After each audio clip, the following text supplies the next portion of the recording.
Anyway, Donald Trump and Vladimir Putin hold summit in Alaska. Sky Ukraine News is being doing able full to coverage. defend its territory, They got even if it's been Anchorage, losing Alaska. They got somewhat. the cameras on.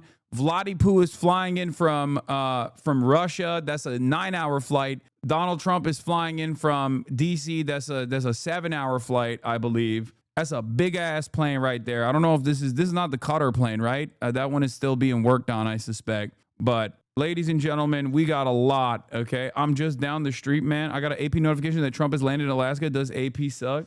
What do you mean? Trump is no longer doing a one-on-one with Putin. Rubio and Witkoff will be in on the meetings as well as Putin's other advisors. My guess is Trump was told he should have some smarter people in the room. That's crazy. You won't let two lovers see one another in private? That's actually fucked up. That's actually fucked up.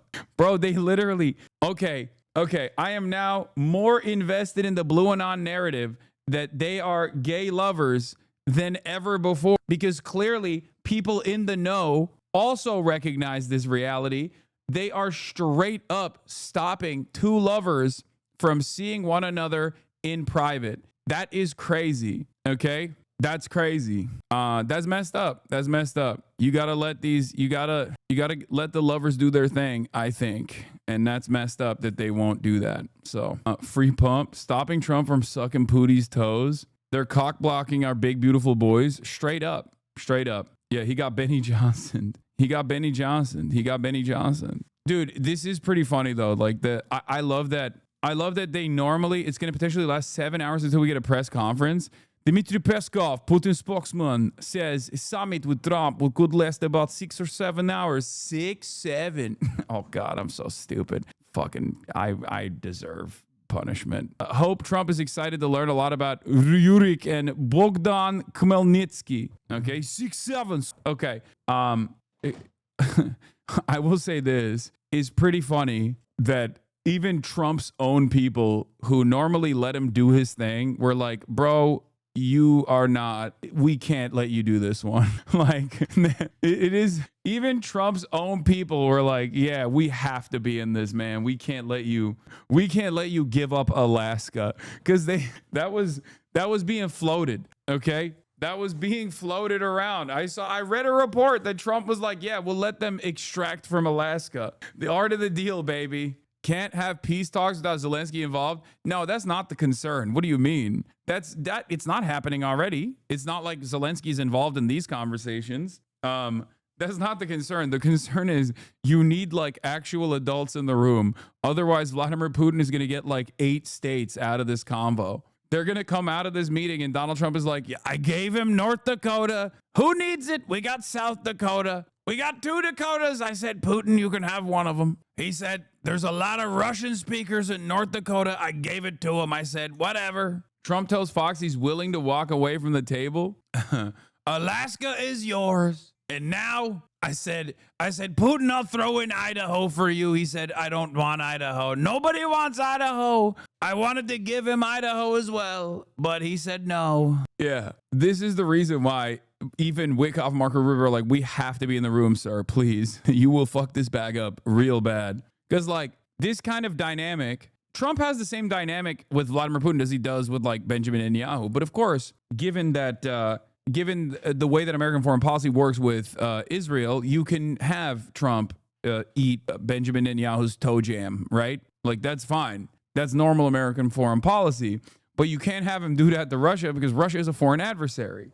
So that's the reason why they were like, hey, man, we have to be in this one. A White House official confirms Trump's one-on-one with Putin is no longer happening. Instead, it'll be a 3-on-3 with Special Envoy Steve Witkoff, Secretary of State Marco Rubio joining Trump. Not clear who will be joining Putin from the Russian side. For the expanded bilateral meeting and working lunch, Trump will be joined by Secretary Marco Rubio, Secretary Pete Hegseth, Secretary Scott Bessent, Scott Lutnick, Special Envoy Witkoff, Chief of Staff Susie Wiles, per a White House official. Don't worry, we still have the one with the faces, the big, beautiful faces. I just think they legitimately were like, we cannot let you, we don't trust you. We don't trust you in a one-on-one situation with Vladimir Putin, Mr. President, sir.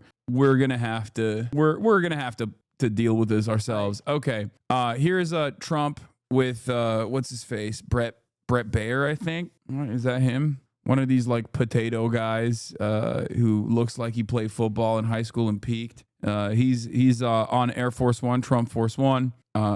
I think it's going to work out really well, says Donald Trump. Let's take a look. Okay, in the office with President Trump on Air Force One, heading in. What's your initial feeling? How are you feeling about what you're going to get out of this? I think we're going to do very well. Our country is doing. Dude, Fox News is going red, white, and blue on the subtitles too. Just really Doing very well. We're setting records economically like we never have before, including the stock markets are all at a record high. We're taking in trillions and trillions of dollars with tariffs. We're going for a meeting with President Putin in Alaska, and I think it's going to work out very well. And if it doesn't, I'm going to head back home real fast. I mean, if it doesn't, you walk. I would walk there. Okay, in the office with President Trump on Air Force that's right. One, heading in. What's your initial feeling? How are you feeling about what you're going to get out of this? Isn't this a little bit, it feels like AI. Yes, Trump sounds like he's AI. Isn't this also kind of an L? If you just like invite Vladimir Putin, war criminal, to the United States of America, which is fine. You have to do that, right? You have to have a ceasefire. You have to have a conversation with Vladimir Putin. I don't have an issue with that, right? But like if you invite him all the way to Alaska and then you don't get anything out of it, isn't that a little bit of an L for America again? Especially because like for the past week, mainstream media has been explaining for the first time in a long time the actual conditions, the actual battleground, the actual battle lines and what they look like and how much leverage Putin currently has and how much interest Putin currently has in the continuation of its conquest, its incursion into Ukraine.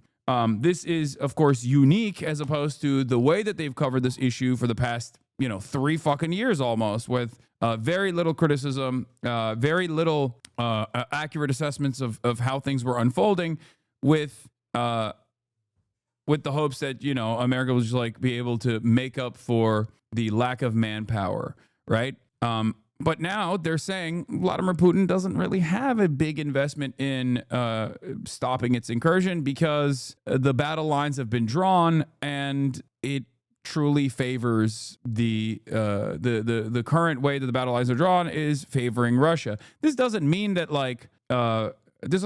Russia has all of the interests of the world to continue. Obviously, they would rather not have to continue fighting because it's never that beneficial to continue killing people, right? Putin did the "you broke, I'm up" meme a little bit, but for that reason, I don't know where this goes. But I do recognize that there is a lot of appetite from Ukrainians that want the conflict to come to an end, that want the fighting to come to an end. They don't want to die. And they realize that the situation is untenable. So yeah, Russia has a massive numbers advantage, but their logistics is so bad. I know, but like at the end of the day, you still got to look at the battle lines. You still got to look at territorial acquisition, and they clearly, in spite of their logistical issues, they've been able to clearly push in and harden their positions inside of Eastern Ukraine, and are still actively taking over militarily further and further into Ukraine. So like it's manpower is the name of the game here. In the war of attrition, Russia is at this stage the party that is winning. You're just not. Historically, that's just how they kind of handle all of their problems. You know what I mean? Come back for more at some point in the future. Yes, and I guess that the strategy of Putin and his delegation will be to either get a deal that's just too good. Logistical issues, Lamau. Russia unfortunately produces more virtually everything than all of the U.S. and EU combined. What are we talking about? Buy some time.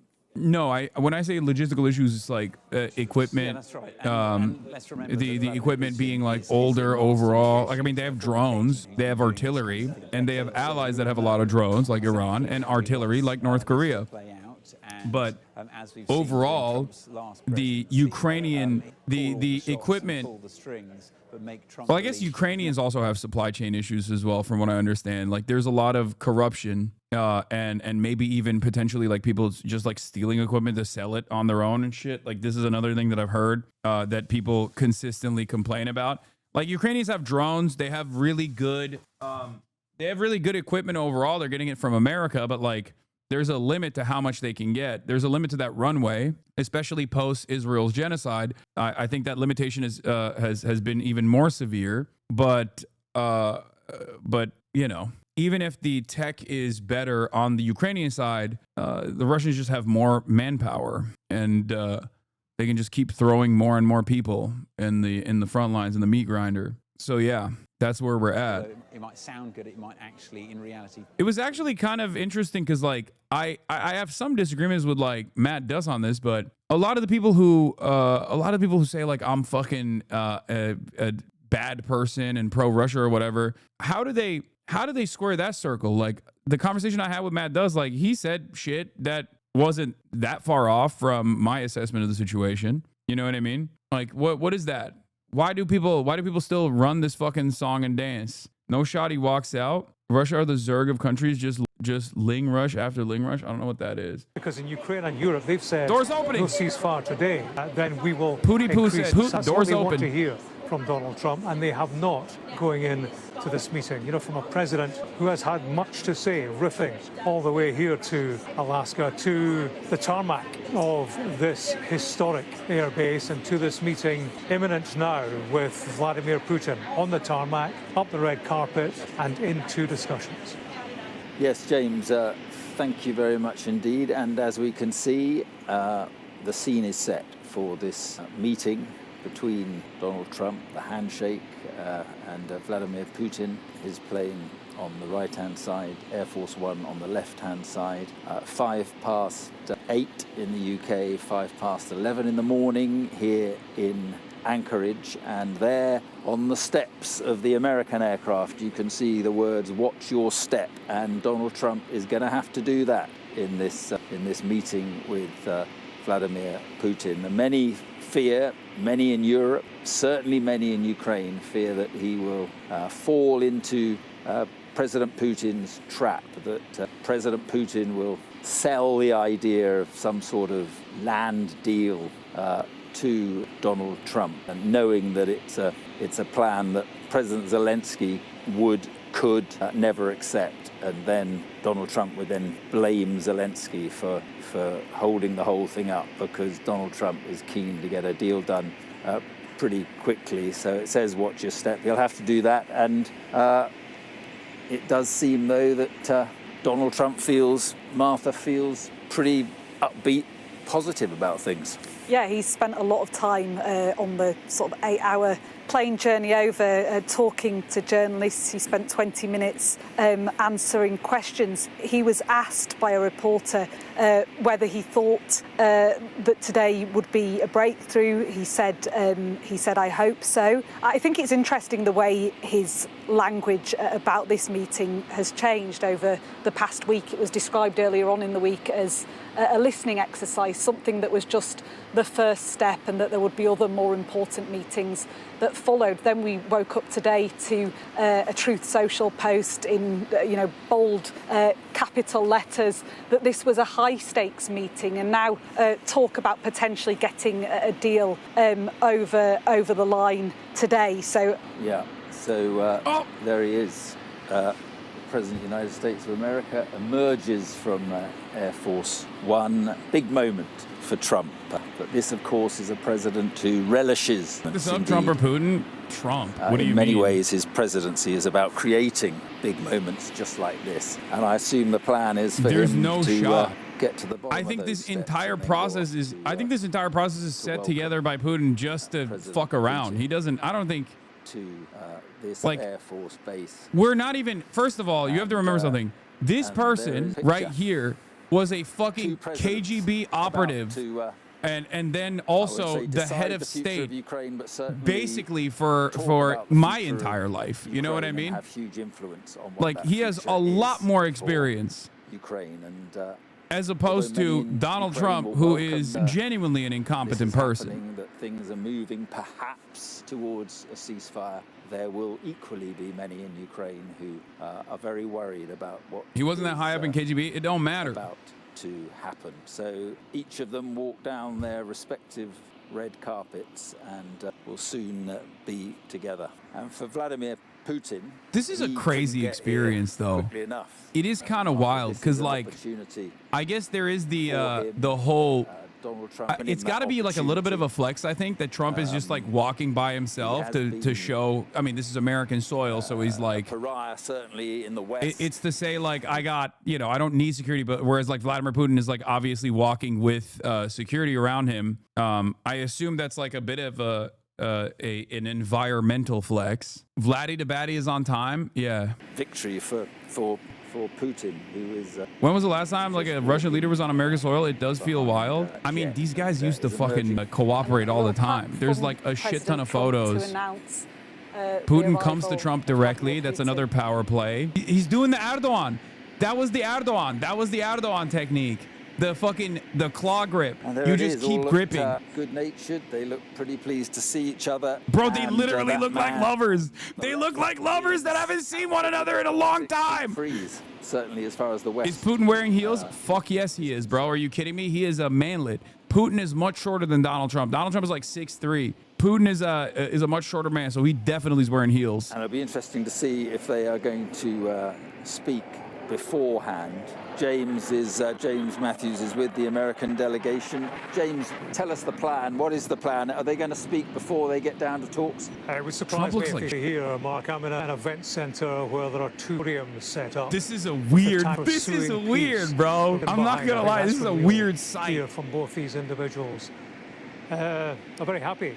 President Trump clapping the arrival of Vladimir Putin and big smiles. You know, this is the superpower moment, the smile and the shake of men who hold peace in their hands. A defining moment for both men. You really have to be a demon to be president. Imagine palling around with someone who's killed hundreds of thousands of people, and you probably have yourself as well. I mean, yeah, these guys have bodies. Both Trump and Putin have fucking bodies.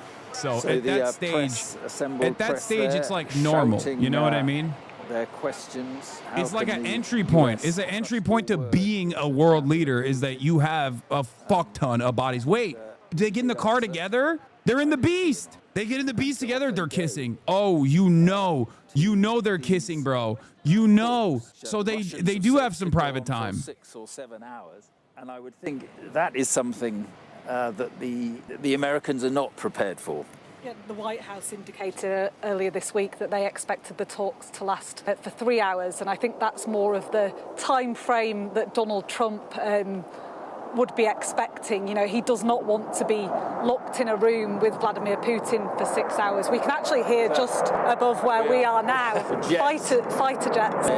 We can see in the distance. Fly past. It's just roared over our head. A number of there it is in the sky is a display of American military might right over Vladimir Putin's head. Yeah, flying in diamond formation. They left from that joint base Elmendorf-Richardson, and not an unfamiliar sight in this part of Alaska. There's lots of air training exercises around here. But yeah, I'm sure there'll be a few demonstrations of American strength for Vladimir Putin today. Interestingly, on the flip side, I've been told that the Russian journalists who were flying over on the jet chartered by the Kremlin, they were eating chicken Kiev on their way over here, perhaps a dig to Ukraine there. And the 2 presidents, extraordinary shot, actually, 2 presidents together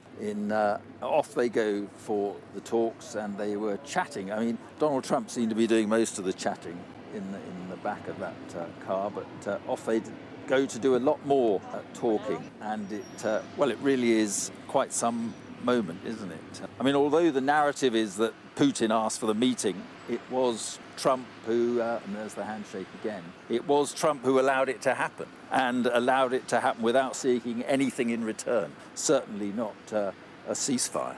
You know, Vladimir Putin on US soil, and many people viewed that as a concession of sorts by Vladimir Putin that he would come to America. But I actually think it's almost the opposite in many ways, because this is exactly what Putin wants. As we've been saying, you know, he was an international pariah. He invaded a sovereign nation. He is wanted for alleged war crimes by the International Criminal Court. And here he is, walking step in step with the most powerful man in the world, the US. And what a picture that is, you know. You can really get a sense of the size of the two men there. Donald Trump is... I think they were there acknowledging the fly past. Right. But You yeah, think sorry, he was go like a on. little Donald worried? Trump sort of an imposing... You think he was a little worried when the flyover happened? Control of this situation right from the off. I mean, he's right next to Trump, so I don't know. But Trump is also not exactly a beloved person himself. Nah, probably not.